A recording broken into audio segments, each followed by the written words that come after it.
ഇത് Reuben. Higher secondary പഠനത്തിന് ശേഷം റൂബൻ സോഷ്യൽ വർക്കിൽ ഉപരിപഠനം നടത്തിയത് ഇന്ത്യക്ക് പുറത്തായിരുന്നു. ബിൽഡിംഗ് ലൈഫ് എന്ന പ്രൊജക്ടിന്റെ ഭാഗമായി 22 രാജ്യങ്ങളിൽ നിന്നുള്ള സാമൂഹിക പ്രവർത്തകർക്കൊപ്പം സിംഗപ്പൂരിലേക്കുള്ള കപ്പൽ യാത്രയ്ക്കിടെയാണ് റൂബൻ ആദ്യമായി സ്വിറ്റ്സർലൻഡുകാരിയായ സിമോനയെ കാണുന്നത്. സിമോനയ്ക്കും സാമൂഹ്യ പ്രവർത്തനത്തിൽ താല്പര്യം കൂടുതലായിരുന്നതിനാൽ ഇരുവരും വളരെ പെട്ടെന്ന് സൗഹൃദത്തിലായി. ദൃഢമായ ആ സൗഹൃദം പിന്നീട് പ്രണയത്തിലേക്കും വഴിമാറി.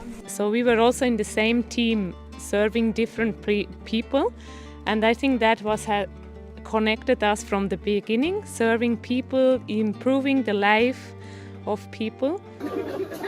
5 വർഷം നീണ്ട പ്രണയത്തിനൊടുവിൽ ജീവിതം മുഴുവൻ ഒന്നിച്ചു ജീവിക്കാൻ ഇരുവരും തീരുമാനിച്ചു.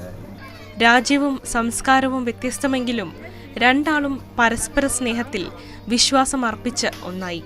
ഇന്ന് ഈ ദമ്പതികളുടെ സ്നേഹം സ്വന്തം കുടുംബത്തിൽ മാത്രമല്ല, ഒരുപാട് കുടുംബങ്ങളിൽ പുഞ്ചിരി വിടർത്തുകയാണ്. ഇരുവരും ചേർന്ന് നമ്പിക എന്ന പേരിൽ സാമൂഹിക ഉന്നമനം ലക്ഷ്യമിട്ട് രൂപീകരിച്ച കൂട്ടായ്മ നിരവധി ആളുകൾക്ക് സഹായം നൽകി വളരുകയാണ്. ഇത് മുഖാന്തരം ഞങ്ങൾ ഒത്തിരി ആൾക്കാർക്ക് ഈ ഹെൽത്ത് ഇഷ്യൂ ആയിട്ടുള്ള ആൾക്കാർക്ക് ജോലി കൊടുക്കുന്നുണ്ട്. പിന്നെ ഇവിടെ ഒരു 300 ലേഡീസിന് നമ്മൾ എന്ത് ചെയ്തു, ടൈലറിംഗ് പ്രോഗ്രാം അവർക്ക് ഫ്രീ ആയിട്ട് പഠിപ്പിച്ചു കൊടുത്തിട്ടുണ്ട്. അവർക്ക് മെഷീൻ വാങ്ങിച്ചു കൊടുത്തിട്ടുണ്ട്.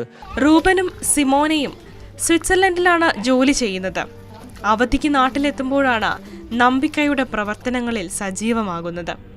രണ്ടാളും ഒന്നിക്കാൻ കാരണമായ സോഷ്യൽ വർക്കിനെ വിവാഹശേഷവും ഇവർ കരുത്തോടെ മുന്നോട്ട് കൊണ്ടുപോവുകയാണ്. കുറേ പൊതു പ്രവർത്തനങ്ങൾ ചെയ്യുക, നമ്മുടെ നാട്ടിലെ ആൾക്കാരുടെ ജീവിതങ്ങളെ നമ്മളൊരു ഒന്ന് ഡെവലപ്പ് ചെയ്തെടുക്കുക എന്നുള്ള ഒരു ഇതിലാണ് ഞങ്ങൾ ഇവിടെ ഇരിക്കുന്നത്. റൂബൻ സിമോനെ ദമ്പതികൾക്ക് 3 മക്കളാണ്. വൻകരകൾക്കപ്പുറത്ത് നിന്ന് റൂബൻ കണ്ടെത്തിയ ജീവിത പങ്കാളിക്ക് ഇന്ന് ഇടുക്കിയും സ്വന്തം നാടാണ്. പരസ്പരം പ്രണയിച്ചും കഷ്ടതകൾ അനുഭവിക്കുന്ന സഹജീവികളെ ചേർത്തു പിടിച്ചും ഈ ദമ്പതികൾ നമ്മളിൽ പലർക്കും മാതൃകയാവുകയാണ്. മാതൃഭൂമി ന്യൂസ്, കുമളി.